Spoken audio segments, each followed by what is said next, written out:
Baik, Assalamualaikum warahmatullahi wabarakatuh.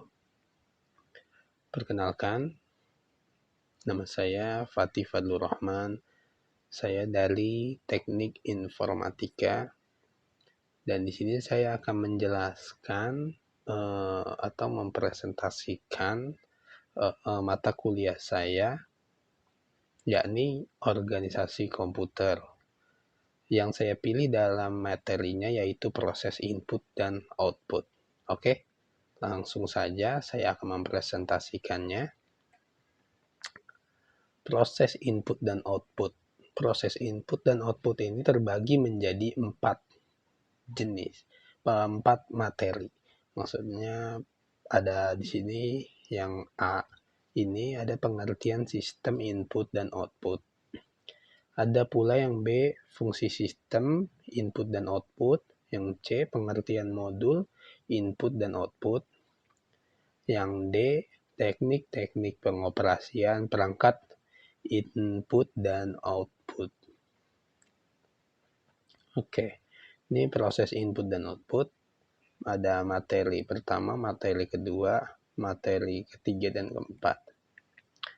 Langsung ke pengertian sistem input dan output.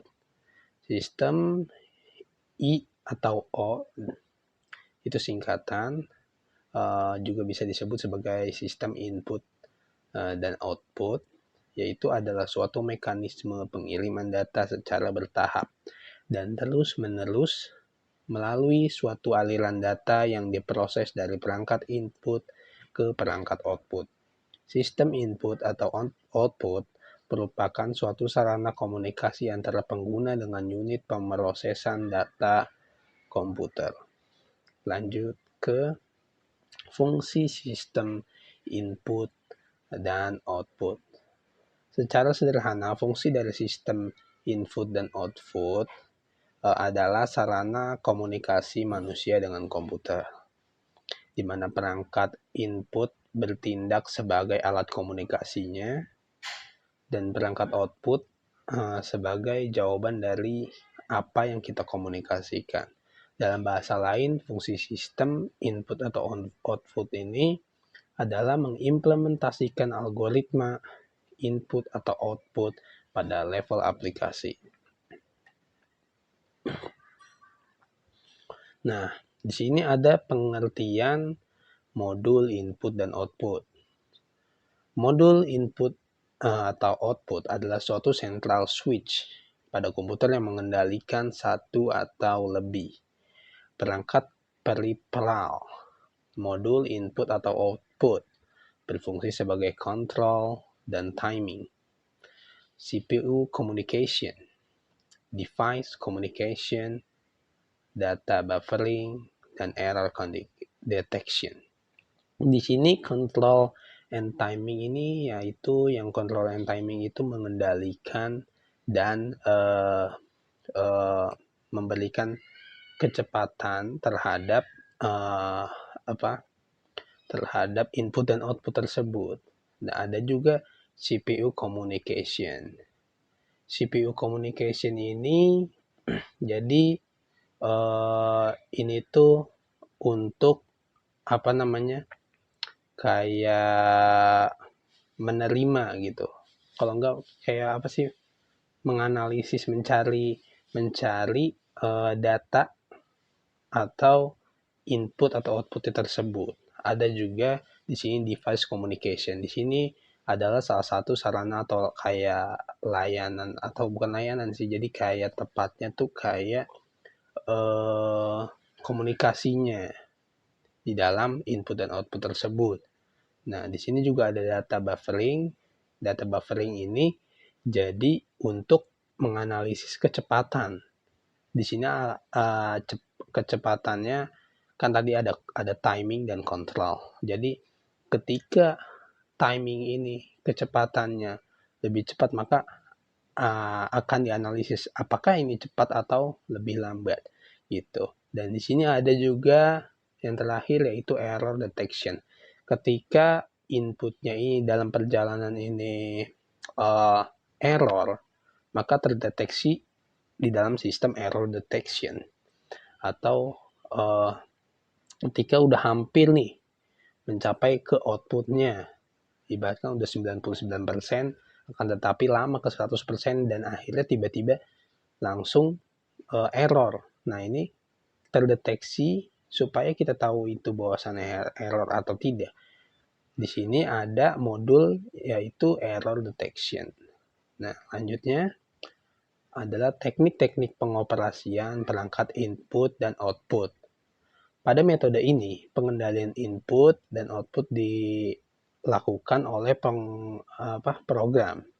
Saat CPU mengeksekusi sebuah program yang memberikan perintah kepada input atau output, maka secara otomatis CPU akan melakukan perintah tersebut sampai selesai. Namun pada metode ini, jika kecepatan transfer data pada CPU lebih cepat daripada perangkat peripheral, maka saat CPU menerima perintah lain, CPU harus menunggu sampai proses transfer data sebelumnya selesai. Dalam menjalankan perintah input atau output, CPU harus memberi alamat menentukan modul input atau output dan perangkat peripheralnya. Dan kemudian CPU akan memberi perintah sesuai instruksi dari program tersebut. Nah, jadi input itu, jadi misalnya kayak ada salah satu data yang mau kita masukin dalam software komputer. Nah, ketika software komputer ini dimasukkan data, nah itu udah termasuk input, prosesnya itu input. Nah, ketika outputnya, pengeluarannya itu apa? Pengeluaran itu misalnya datanya kita ini kayak file gitu. Nah, kita transfer lah lewat HP. Inputnya itu lewat misal kayak kabel gitu kan. Input nyalur kan ke kabel kirimnya. Nah, outputnya nanti jadi apa? Jadi file. Nah, mungkin seperti itu. Di dalam kehidupan sehari-hari kita ini juga ada termasuk seperti input dan output. Jadi contohnya kayak misalnya kita sedang melamar kerja kan itu input tuh, dasar daripada input. Ketika kita kerja, kita akan melakukan proses-proses pekerjaan sesuai dengan prosedural atau aturannya. Nah, nanti outputnya itu apa? Outputnya itu ketika jerih payah kita sudah terpenuhi atau terbayarkan, maka kita akan diberikan gaji. Nah, itu outputnya dari hasil jerih payah kita. Nah, tadi itu yang hasil kerja kita. Nah, itu adalah mungkin dari dari kehidupan sehari-hari, input dan output. Sebenarnya banyak kehidupan sehari-hari, input dan output seperti yang kita alami sekarang. Kayak kita lagi makan nih, hasilnya inputnya apa nih? Makanan. Outputnya apa? Outputnya itu bisa jadi kotoran kita, bisa jadi daya tahan tubuh kita, bisa jadi juga kayak memberikan kesehatan kepada kita. Nah, sama juga kayak salah satu contoh juga seperti isi bensin. Ketika kita isi bensin, inputnya apa? Pertama uang, kedua habis itu bensin, ketiga outputnya kita bisa jalan motornya. Nah, seperti itu. Oke, terima kasih. Mungkin cukup sekian sampai di sini. Kurang lebihnya mohon maaf. Apabila ada salah kata, mohon dimaafkan. Wabillahi taufiq wal hidayah. Saya akan tutup. Wassalamualaikum warahmatullahi wabarakatuh.